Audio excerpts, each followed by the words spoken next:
Hey, good evening. Welcome to SportsBeat Live. This is our Chiefs postgame show, and there is so much to discuss from the Chiefs' 44-23 victory over the San Francisco 49ers. And so you know how this goes. We're going to talk Chiefs with Vahe Gregorian and Herbie Teope, and we're going to talk Chiefs with you. So please send us your questions and comments, and we'll talk with you about what we saw tonight. Looks like Vahe is coming to us from the dark side of the office, but it's good to see you, Vahe. Just the dark side in general, Blair. You can hear me okay? All right. You sound good. Herbie, how you doing tonight? Hey, I'm doing well. Vahe's on the dark side of the moon. How about that one? Huh? Yes, he is.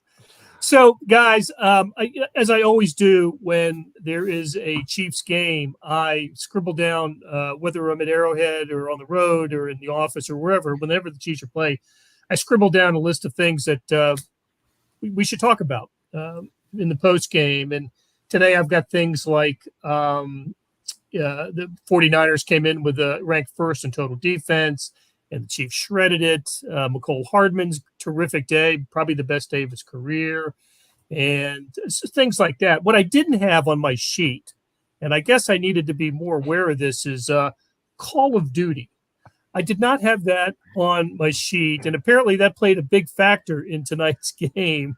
Call of Duty. We know that from listening to the post-game press conference with Andy Reid and Patrick Mahomes, and most importantly, Juju Smith-Schuster, who was the one who brought it up and said that he and Marquez Valdez-Scantling and Travis Kelce and Patrick Mahomes were all on Friday night, right? But I guess before they took off for San Francisco on Saturday, were playing a game of Call of Duty and bonded over it and became, it was a good exercise for the team, at least for those four. And listen, after today, who's to argue? Who's to suggest that it's not? I got to think that if this is the way it's going to go for the Chiefs, they need to set up their own Call of Duty team and go forward with it. But Vahe, let's start with you.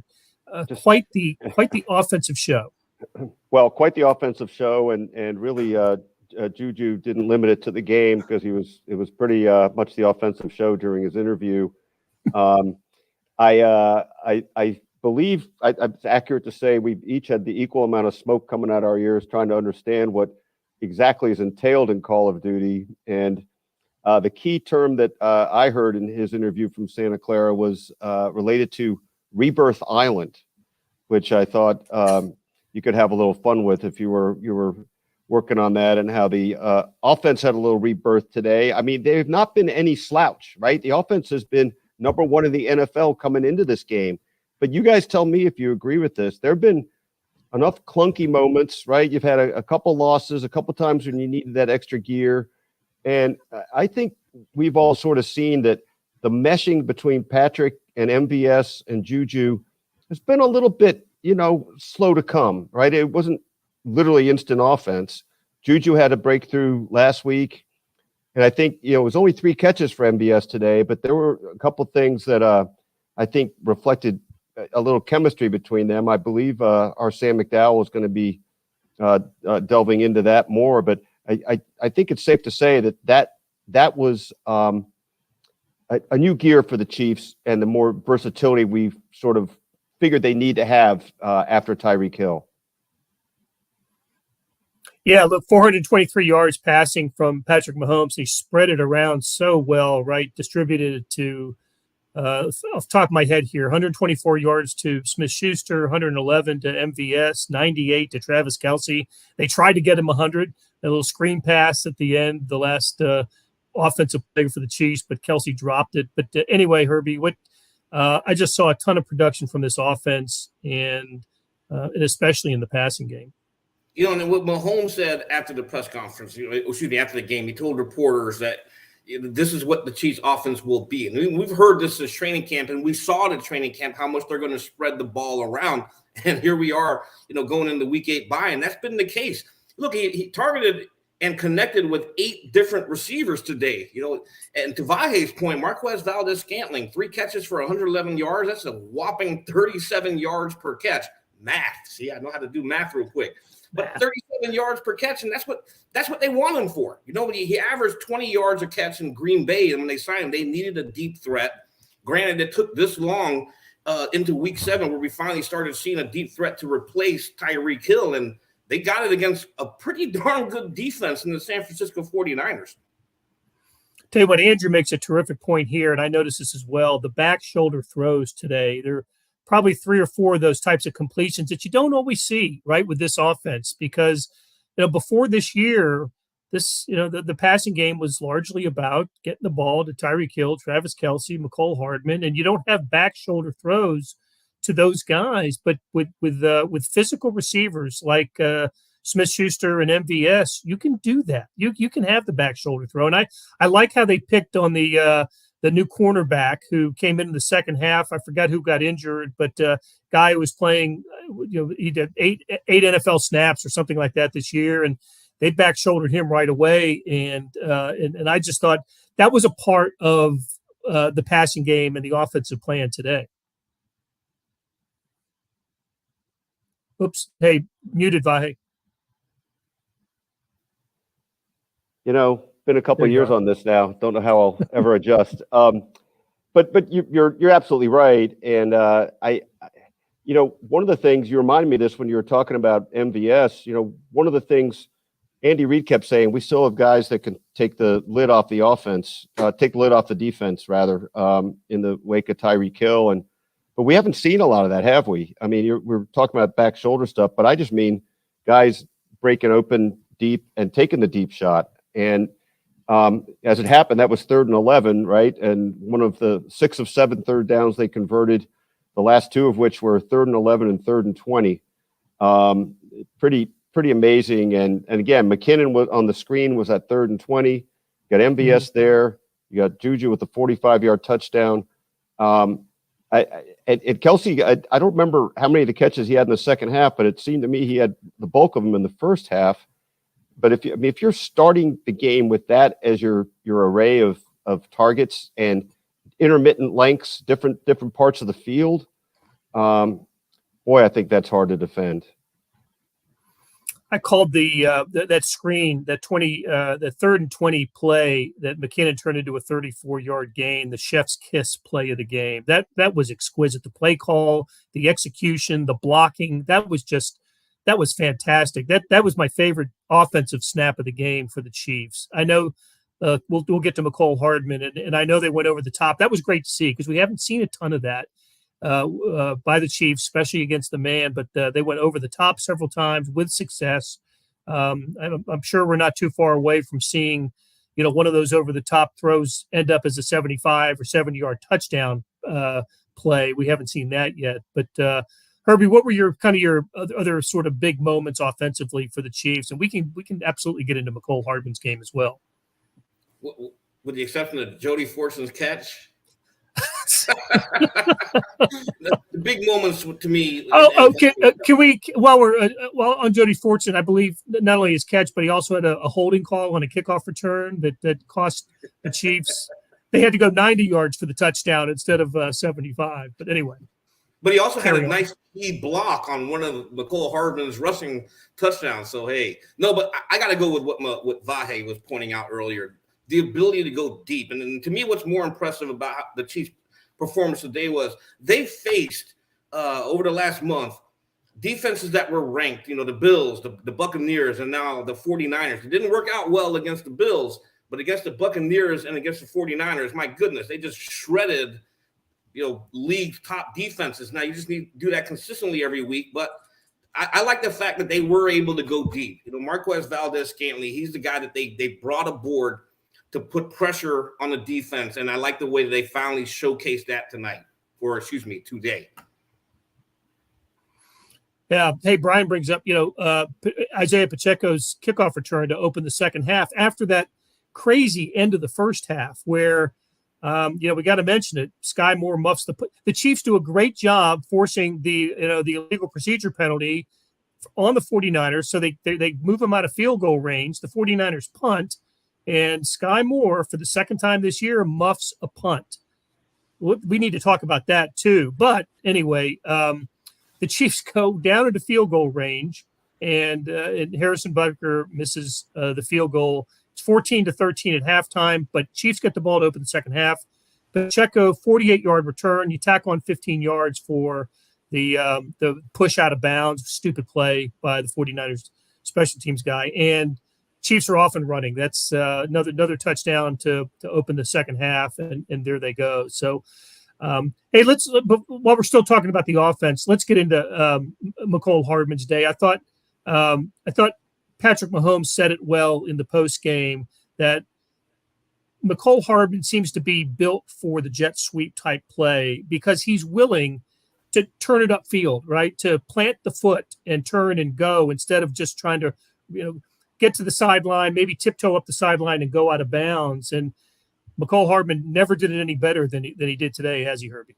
Yeah, correct. And what's even more impressive about that is he's still dealing with a heel injury. Yeah, I don't know if he's ever going to be 100% healthy because, he is playing, but hopefully the bye week here gives him that extra time to recover. But 3 touchdowns. Wow. I mean, if you saw this coming, I need you to pick my lottery numbers because that was a very impressive game for Mecole Hardman. Touchdown reception, 2 jet sweep runs, one to the right, the other to the left. And, hey, if not for Mecole Hardman energizing the offense, where are the Chiefs? Yeah, and Vahe, you and I we were talking about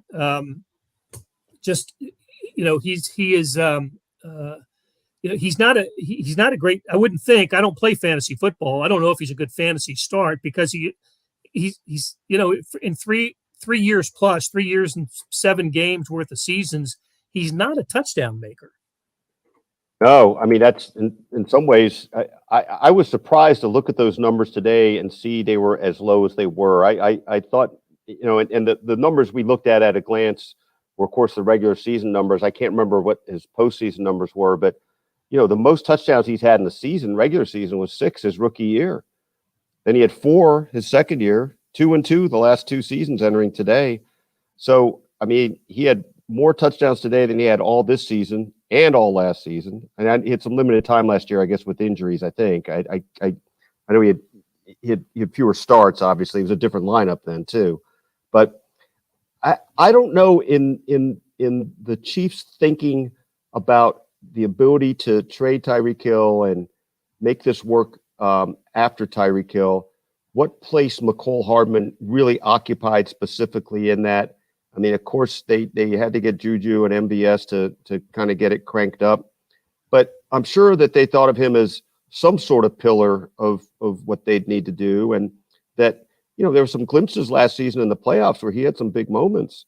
And I don't think he's been that yet, right? And so there's a couple of things going on here where the Chiefs, it behooves them to find the right situations to put him in. And I think part of that is I'm still not sure he's always in the right place in pass patterns that he's supposed to be. I'm not sure I'm right or wrong on that. I'm just not sure he is. So, but the more ways they can find to get him engaged, and he's become really so adept at that jet sweep. I mean, the ability to turn that upfield is the difference between just literally running out the string and making that into something. And there was some real explosion there today. So they got to get him more in the flow. I think he needs to be a guy for them, mostly because I think they need to have 5, 6, 7 guys be the guy for them. Cody said he saw it coming today because he started him on his fantasy team. Well, that is I imagine, Cody, you're going to win the week with that start. One quick thing, Blair, can I just throw this in too? Please. It was pointed out by the announcers, but I think it was the first touchdown. The scheme seemed to call for it. It was he was in motion on the handoff, and it was with maybe 1 second left on the play clock, and it appeared they said it on Fox, but it appeared to the naked eye too that they expected him to be by Bosa so fast on that they didn't even bother to block Bosa, and the 2 linemen turned upfield right away. It's just a little thing, right? But the nuance of how those things get done, it's there's so much going on. It's often hard to just take a little peek at that. But that's pretty cool when you can see that isolated, that kind of scene work that way. Well, in the position of Noah Gray's stance, where he put his left leg, that was I think it was Olson who pointed that out on the broadcast. Really interesting stuff, because that indicated to Bosa which way to go on his rush. And by the time he had started, Mecole Hardman was past. He was already by him. So and then Gray threw a nice block on the one that went to the right, the 25-yarder. It was great game planning to get Mecole Hardman this involved in the game. I think I counted 5 or 6, maybe it was 6 touches in the game today, 3 of which went for a touchdown, and not touches, but receptions or rushes, and 3 of them went for touchdowns, and one of them was that pass where he took a big hit but held on to it. So really nice day, maybe the best day for Mecole Hardman, certainly in terms of getting in the end zone, the absolute best day of his career. That was very cool. A little bit like that Kelsey game, Blair, where Kelsey had 4 touchdown passes and like 27 yards. I mean, Mecole had it was 32 yards in receptions and an additional 28 in rushing yards, and 2 of the touchdowns were that way. But it is, you wouldn't look at the column of those numbers and say, boy, great day for him. But getting in the end zone is its own thing. Roy asks what we thought of the offensive line today. It got a lot of praise on the broadcast. I don't know, Herbie. What do you think? I obviously, when you score and roll up the yards that the Chiefs did, things were clicking. But we're always kind of have a critical eye at the offensive line, and especially Andrew Wiley. But I guess overall, you got to tip your cap to them and say they, I know. Look. The players always, right? Mahomes, offensive players, when they come to the podium after the game, they're always going to sing the praises of the O-line. I don't remember what Andy Reid said about it today, though. He's usually honest when it comes to an assessment of the offensive line. Well, I think if anything, when you look at the offensive line, I think we'll all agree their most dominant performance of the year came against the Tampa Bay Buccaneers in Week 4. 189 yards rushing. They manhandled the Buccaneers and were able to push them around, control the time of possession, and then granted, the 49ers won the time of possession today, but the Chiefs, because they scored so fast, I don't think we're going to have to worry about them too much about commanding the time of possession. Over the last 2 weeks, they've been banged up. Trey Smith didn't play in Week 5, I believe that was. Nick Allegretti had to start. Joe Thuney was banged up with the ankle injury, and he entered this weekend as questionable, but, they were healthy. I think they were well aware of some of the criticism over the last 2 weeks about getting Mahomes hit, and, Mahomes was sacked. Today, against that stout 49ers defense, he only got sacked once, and that came late in the game when Joey Bosa beat Andrew Wiley. Wiley got called for a holding penalty today, but overall, I thought the offensive line pulled together, and as Eric Bieniemy will say, I will say this, they rose to the challenge. They knew that challenge was there, and they accepted it, and they did a good job. And that penalty on Wiley, if I'm thinking of the same play, was when Bosa was offside and sort of necessitated him having a different sort of response to that. It might have been a different play. That was an offsetting penalty. That might have been a hold later. But, look, you guys tell me if I'm wrong, but I thought not only did Patrick just get sacked once, but I didn't feel like Patrick was having to prance and dance too much either. I mean, there were times, but I felt like he was pretty clean. And it's interesting with the running game. I think everybody wants to see more from Clyde and Pacheco. Their numbers were okay, but they had a couple of little bursts, right? Each of them had a 15 or 16 yarder, and you get that going with Hardman. Running game didn't hurt them today. I also don't think they overly relied on it. I think they ran at opportune times. I think sometimes we've had real legitimate questions about why they run when they run. It seems to break up the flow. It didn't feel like that today. Yeah, I agree with that. Go ahead, Blair. Sorry. No, I was just going to say, as a reminder, you're watching SportsBeat Live. We're here talking about the Chiefs-49ers with Herbie Teope and Vahe Gregorian. Continue your thought, Herbie. Well, to Vahe's point, also to add to that, when we talk about the offensive line, I don't think the big plays down the field happen if Mahomes doesn't have time in that pocket to find MVS streaking down the field for 57 yards. Finding Juju Smith-Schuster flat in the middle of the field. I agree. He wasn't running for his life as often as we saw against the Bills or even against the Raiders 2 weeks ago. So the offensive line, they played pretty well today. Herbie, what did you make of Isaiah Pacheco starting today? Was there some kind of message there for the Chiefs running back room? Or I thought that was interesting. Clyde Edwards-Helaire started every game this year. And I don't know what the snap breakdown is, but I'm sure he had the most and probably still does have the most. And he played plenty today, but what did it mean that Pacheco started today? Hey, shake it up. Eric Bieniemy always talks about competition. Even though they're not going to throw any of their players under the bus, I like to think that by starting a 7th-round draft pick over your former 1st-round draft pick, that's got to send a message. I heard the message over here. If you want to beat out the 7th-round pick, something's got to give here, and you got to step up. So Pacheco did start. He led the team in rushing, but if I were to guess, when I look at the snap counts tomorrow, I will not be surprised at all to see Jerick McKinnon once again leading that pack, which he's done 6 of the past 7 games. McKinnon is in there as their 3rd-round guy, or excuse me, their 3rd down guy and the guy who's always going to help out in the passing game. But, and I find it kind of curious that it did happen because when you look at Clyde Edwards-Helaire, he has been scoring touchdowns, but I think it's the production on the ground that they're just not getting. And he got one today. Great. We talked about the offensive line. They blocked that touchdown run so well, 16 yards, and he was only touched basically when he got to about the 3-yard line. Edwards-Helaire did. So, all right, we spent a lot of time on this offense, and for good reason. Before we switch, but I want to ask you guys, do you know off the top of your head the 3 most productive games by the Chiefs this year in terms of just points scored? And Willie wants to weigh in on that, I hear. But do you know, today's one of them, right? So today, the 3 times they've scored more than 40 points have been against whom? Arizona, Tampa, and San Francisco, right? So all on the road, all against NFC teams.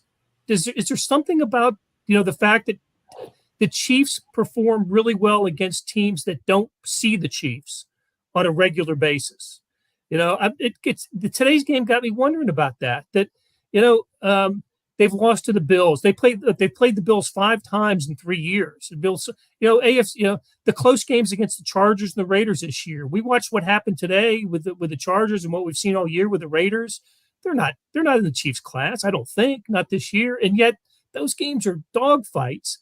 But they played the NFC teams. It's like they don't know how to stop them. Is there could there be something to that? I tell you what, look, it's interesting because now you're saying that I'm just looking at these numbers. But so basically, in those 3 games that to which you just alluded, they're averaging 42.7 points or something. In the other games, they're averaging basically 25. Just do a quick math there: 44, 74, 94 divided by 4. So what's that? 26, 80, 20. I don't know. 20, low 20s. Basically, they're averaging those other games. So almost double. Yeah. I don't know. They've got 2 more games against NFC opponents. Both are at Arrowhead, right? The Rams and the Seahawks. So it's just interesting to me. And as Andrew points out, it's 14 straight victories against NFC teams, something like that. They do have a nice long winning streak against NFC teams. Add that in, and you said this, Blair, in as many words, if not these words, but I mean, so they played Buffalo twice last season. They played the 2 AFC West teams twice last season, and these other teams, I don't have the exact years in front of me, but been a while. And it's a very interesting thing, and worth inquiring minds trying to research a little more. Yeah, it means I got no chance of figuring it out. So we might be inquiring. I don't know about ability to answer. Concluding, right? We got no shot at concluding. But the Colts are the fly in the ointment on this, right? Because the Chiefs hadn't played the Colts in a couple of years, and so I hope Herbie will be back with us here soon. There he is. Okay, look, we haven't given enough time to talk about the defense, and I thought it had a pretty solid game today. And you got to start with the highlight play, and that's Frank Clark's sack in the end zone of Jimmy Garoppolo for a safety. I don't remember the last time the Chiefs had a safety. I'm sure that'll be in the Chiefs notes when we get them. But that's, how about overall impressions of the defense, Herbie? They brought their lunch pails today. When you get 5 sacks and I believe 8 quarterback hits, Chris Jones with 2 of the sacks, Frank Clark with 1.5, Willie Gay making his return, split a sack with L'Jarius Sneed. They brought their lunch pails today, and they were physical. San Francisco has that perception of being a bully, and the Chiefs were the bully today because of that defense. Chaz said it was Chris Jones had the last safety, and he thinks against the Dolphins in 2020. I'll have to look that up, but thanks, Chaz, for that reference. 2 interceptions, right? Juan Thornhill got 1, and then maybe a game-changing type of play when Joshua Williams stepped in front of that pass at the end zone. Good rush that affected the Garoppolo throw. I think Karlaftis was part of that. I can't remember who else was part of that pass rush, but anyway, that it took a little. He had to alter his throw, and Williams got on top of it. I think he sensed a 100-yard return like his rookie teammate as he brought it out of the end zone. But anyway, a really nice play today, and just again a solid over. I was a little concerned early on when the 49ers were moving the ball into scoring position with each possession. What they get, they go field goal, touchdown, field goal, and maybe another field goal, and that was your halftime, 13 points. But overall, in the second half, especially, really solid for the Chiefs. And Willie Gay gets back into action today, gets a sack, and Herbie, why don't you take us through who all didn't play and who all is supposed to play when the Chiefs come back from their bye? Or we should see when they come back. Yeah, the good news is from this game, because the Chiefs have been beat up, but Andy Reid told reporters after the game, no injuries. But he did mention specifically they will get he expects to get Rashad Fenton, who's been out with a hamstring injury, Mike Dana, who's been dealing with that calf injury, lingering calf injury. But the big one there is that he hopes to get their first-round draft pick, one of the 2 first-round draft picks, cornerback Trent McDuffie, should be ready by after the bye. And the Chiefs won't have a choice because that 21-day window will close when they come back off of the bye. So it's either you activate them to the active roster or you place them on season-ending injured reserve. Okay, Brian is our second source for confirmation on the Chris Jones sack for the safety a couple of years ago against. We always like to get that second source for confirmation. That's right. Okay, go ahead, Brian. All I'd add, Blair, is like one thing that we've talked about a little bit, and maybe I'm drinking too much Steve Spagnuolo Kool-Aid here, but he made a point last week in his news conference about the young corners, the rookie corners. They're not, they've been beaten a few times, but they're not being outclassed. I mean, they've been in great position a number of times, and at some point when you're in great position, you start converting the play a little bit more. And I'd be a lot more worried about them, or would have been a lot more worried about them if they were fighting on fakes. They weren't able to keep up, but that's not what we've seen. So I think on balance, the Chiefs have to feel pretty good about the development these guys have been able to get at this stage, with some big moments that they've had. You referred to the other interception too, Blair. I mean, this is probably a net plus for them in the long run, right? We assume McDuffie will stay healthy after this, but you never know. And I think the complexion of that defense changes a little bit the way it did today with Willie Gay back out there. And look, I mean, to be able to swarm and get 5 sacks like that, I don't remember the last time they had a 5-sack game. Sure seemed like they could have had one against the Bengals in the postseason in between the games where the Bengals were giving up like 12 to other teams. Yep. And that's a bummer. But I just thought, there was a energy and a sense of purpose with how they played today that on both sides of the ball, but really over on defense as well. Okay, so Herbie, what's going to happen over the next week? Everybody getting out of town, or? Yeah, Andy Reid typically lets his players go, and he kind of mentioned it in his post-game press conference. He hopes they all stay healthy, and kind of like the hint, don't get in trouble with the law, because save the rest season for the off season, not during season. Let's stay healthy, come back next week for week 8, and then prepare for that Sunday night football game. against the Tennessee Titans. One guy that I hope uses the week to really look at and evaluate or watch tape of himself is Sky Moore. I know you had mentioned him earlier, but my goodness, man, sooner or later, if he doesn't fix that, what you don't want is a muff punt that end up costing the Chiefs a game. But Reed, he stood by him after the game, so he'll learn from his mistakes. First time he muffed a punt was against the Colts in Week 3.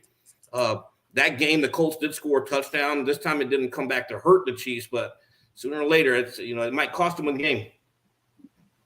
Yeah, that was tough to see. Just kind of misjudged it, right? It was out in front of him and could have been a disaster, but that's, right afterwards, that's when Josh Williams got the interception too to offset it. So Todd said he hit a nice parlay thanks to the Chiefs today.